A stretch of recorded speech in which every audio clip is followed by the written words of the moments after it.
Hey everybody, Eric coming at you today from Bloat Games. I wanted to do a quick little video. First off, I've been really busy lately, so I haven't been posting as many videos as I like. I went from posting, 4 to 5 a week down to posting 1 or 2 a week.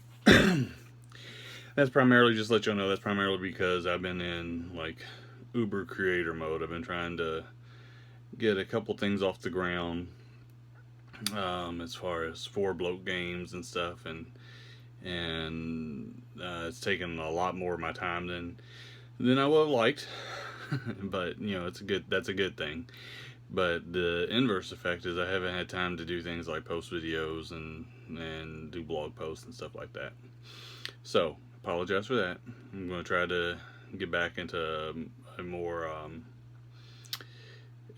focused posting rotation. Maybe we can come up with certain days I'll do certain topics. We'll see, something might come up. But today, what I really want to talk to you about was about the power of positivity in gaming and community building. There are, from my personal experience, there's really kind of two general rules of thought as far as gaming, or types of gamers. And there are those who are pretty supportive and inclusive, and open to trying new things, open to letting new people game with them, open to just not tearing down another person because their beliefs are whatever's different than yours. And then there are those who are on the opposite end, who are very closed off. Don't like to game with new people, don't like to try new games, don't want to, nothing's good enough, and things like that. And while I don't have all the answers, one thing I pride myself on is I try to be very open as far as, or very positive as far as how I interact with other gamers, and how I, you know, um, present myself to people who are interested in Bloat Games or interested in my channel. And I've received a little bit of criticism from a couple different sources, saying, why don't you ever tear apart any of these games in your reviews? And to tell you the truth, it's because I believe in highlighting the positive, not the negative. So almost everything that gets reviewed by me is something that I enjoy. I don't sugarcoat it. I don't make something sound like better than it is. So with the games that I'm reviewing, I do enjoy them, and stuff like that. And there are certain games that I haven't reviewed, and those are the games I don't like as much. But doing this has given me from a publishing perspective, has given me a really great look at the amount of work that goes into creating and releasing a game. And I don't think that anybody who is working to create or release a game is just working to get a paycheck, because even in the big leagues in the role playing game industry, there's not a lot of money in game creation.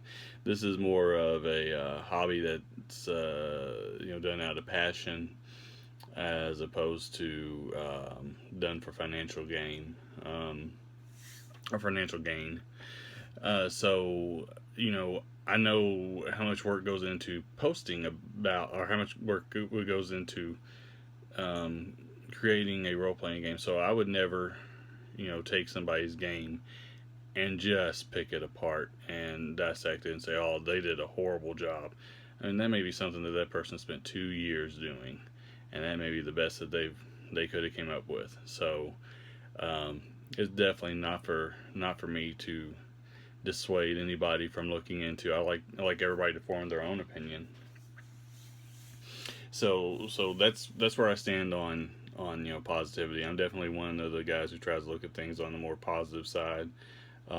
So by all means, if there's a game that you want me to review, you can suggest it to me. It doesn't always mean that I have either have access to it or not. If I have access to it and something that I'm into, I'll definitely review it. But I'm also, if you come in here looking for real analytical reviews or somebody who's going to tear something apart, I'm not that guy. Sorry, I just don't have it in me. I can't do that to someone else who's spent their time trying to develop a game for others to play. So there's that. Uh, and then I also wanted to speak just briefly about community building. Um, for those of you who know me, you know that I'm a pretty big fan of the Dungeon Crawl Classics RPG. And I think that those guys over at Goodman Games have done the single best job in creating a community of people who are into their game and feel a part of their game. Um, Back in the 90s, when White Wolf first came about, White Wolf did a really good job as well. People really felt invested, felt like it was their game, and I think that DCC now doesn't have the scope that White Wolf had, but it has like the probably the most loyal fan base. People who love DCC RPG. I was still seeing some posts by like Jen and Bob Brinkman and stuff, and they're showing off that they got like 6 different copies of the different versions of the player's handbooks, and some of the other people were posting with all theirs. I mean, it's the same core book, not player's handbook, same core book, stuff like that. And there's people who no matter what game that they put out, they're gonna buy that. And then if you just look on like the G Plus community, or if you look on Facebook, very very active, interacting. The creators interacting with the community, very open to gaming. They want you to game with them. They'll all the cons that they go to, they do a lot of side games just to get people involved. And I think that they're kind of an example to follow as far as building a community. And I think more games, not just games, but more game companies could really benefit from attempting to do what they're doing. So I know this video is running long. I didn't mean for it to run long. I'm talking a little slow today. But I just wanted to highlight that if you're not familiar with DCC RPG, check it out. It's worth checking out. I mean, the people who do it, who do all the administrative stuff for them, and the creators and stuff, all very open, great people, and it's worth still growing their community even further. That's what I got for you guys today. I apologize about being tired, sounding tired. I am tired today. I ain't gonna lie. It's been a week. So I thank you for sticking around, watching my videos. Have a good one. And I'll try to get back on a more regular schedule soon. Bye, guys.